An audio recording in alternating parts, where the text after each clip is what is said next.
Hey everyone, Tin Man here, and Dota Underlords has put out a kind of surprise, a small patch, tweak, hotfix kind of thing here on Monday. Normally these come out on Thursday, but regardless, there's some small changes that I think is going to impact the meta, at least a little bit, in terms of which Underlords are best and which builds. I know we've made some build guide on Enno recently, and that's going to, of course, be slightly modified here with these changes. But let's get right into it. First up, these are just kind of some bug fixes here and some UI stuff. One important thing is added a poison stack counter visual effect. That was really helpful. That something that people had asked for, and I thought would be very helpful is, just knowing how much poison is stacked up on somebody, so you can kind of gauge how the fight's going.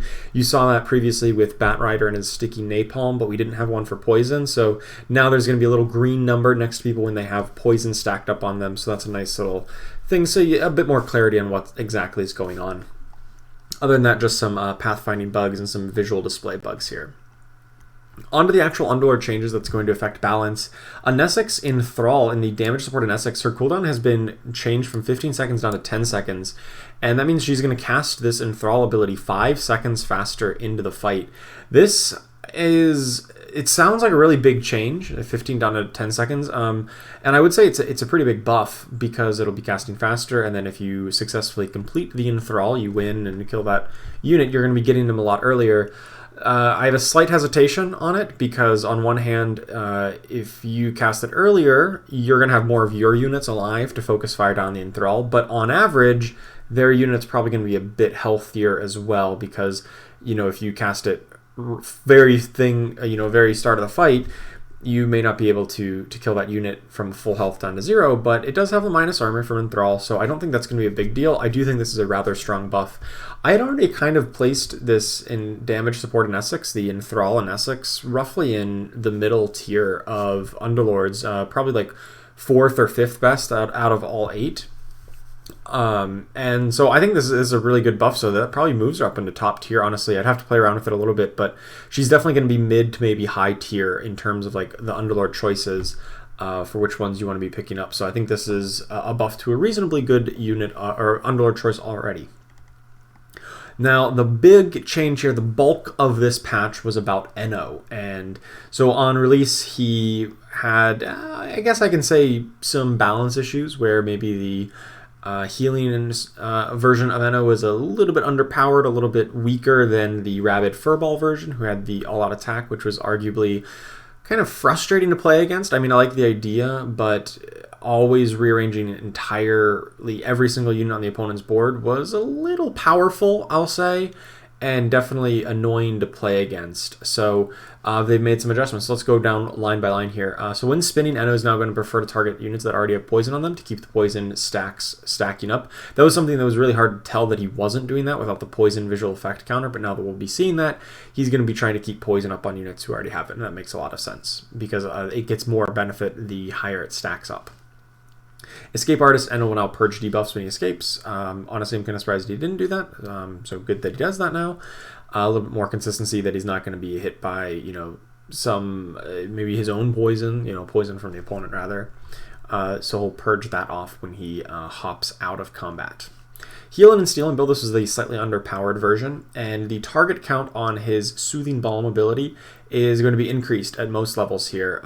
Or actually, rather just at level 2 and level 4, and these are kind of like arbitrary when they come up in the game. It's not really arbitrary, but it's exceptionally clear rather when these come up. And honestly, I don't have like the round number off the top of my head which levels these correspond to, but basically early on in the game he's going to get a slightly increased number of targets, and then later on he's going to get up to the maximum 5 targets a little bit sooner than he used to. But if you get into the hyper late game, he's just as powerful as he always was. The healing, though, has been dramatically increased, up from 30, 30, 45, 45, up to 55, 55, 80, 80, and so on. But now it functions a little bit differently. Enno, instead of healing just the units adjacent to where the poison lands, he's going to shoot poison dart to the targets within 3 cells, just like normal, but then he heals all of his allies, healing the most injured one first for the healing value, and then successfully halving the amounts on each additional ally, presumably in order of damage. So if you have a unit who's like right about to die, they're going to get the biggest amount of heal, and then the next most damage unit's going to get half that amount, and so on down until you hit the most high health target, probably gets very little healing at all.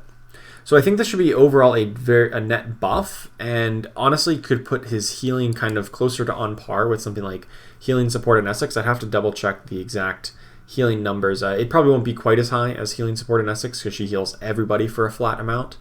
But this will be very effective healing. It won't be too much of overhealing.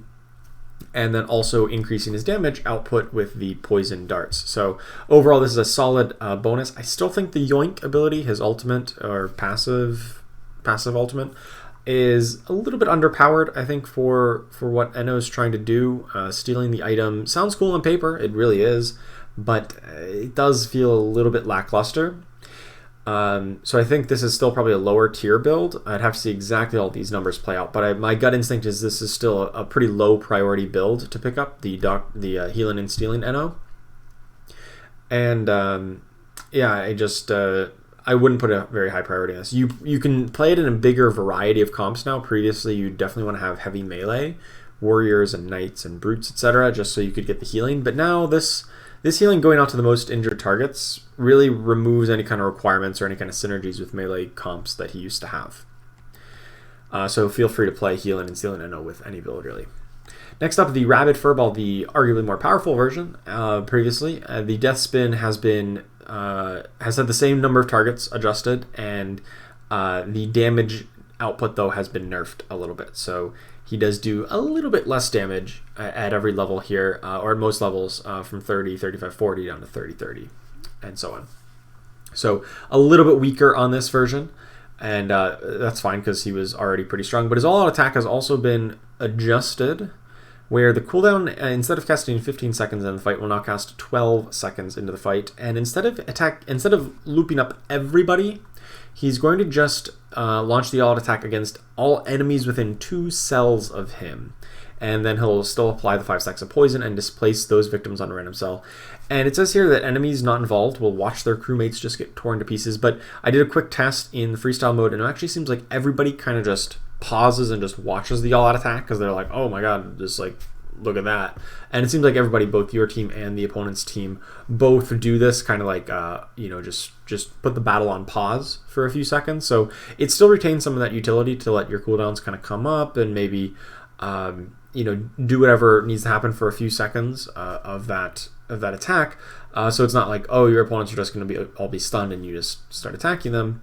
And the whole battle still goes on pause for a few seconds. I did test one thing, though. It wasn't really documented in here, but during the all-out attack, Bloodseeker does not seem to lose his damage. He loses, I think it's 7% of his health per second.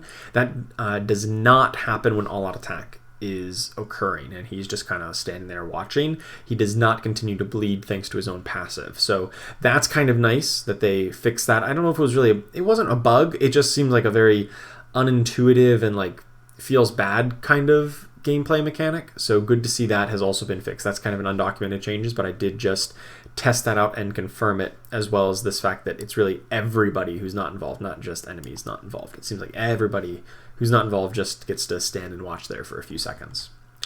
Other than that, Refresh Orb can't be stolen. Not a big deal. There was kind of a weird item to steal anyway with the Yoink effect. That's a super corner case, not going to come up too often. And the Alliance changes fiction issue where units on the ground could not be countered, could be counted for Delta Slam target. Okay, so yeah, Spirits Delta Slam targeting has just been a recurring thing, and I'm just going to I don't play Spirits too terribly much because I still don't think they're very good.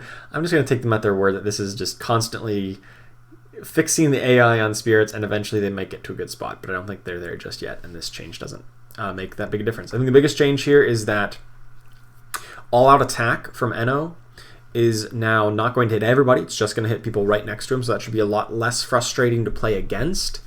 It's definitely going to be less powerful, but and it does lose some of its utility of kind of like forcing out their backliners, like snipers or whoever is sitting in the backline. So I'll have to see. I think this probably moves him down into like middle of the pack. And this particular version of Enno, I don't think he's top tier anymore, since he's not going to be quite as impactful as he used to be. I still think things like Healing support and Essex are going to be very powerful, or aggressive tank Gel are definitely like top tier kind of Underlords. And I think this version of Enno drops to the middle of the pack. I still think he has some utility as like anti-healing, particular because of all the poison. But this all-out attack as a way to like fully mess with opponents is a lot less good now. This 2-cell radius is rather restrictive. And so I wouldn't put a very high priority on all-out attack Enno now, unless you know you're going up against a lot of healing comps, in which case he's probably a good pickup. So that's it for this update. I don't know if they're going to be planning on putting out an update on Thursday. They kind of snuck in an early one this week, so who knows. But thanks so much for watching. I hope you enjoyed it. And big thanks to all of my channel members. If you like this kind of content and want to keep supporting me so I can keep making it, please do click the join button down below. It really does help me out. Thank you so much, and I will see you next time.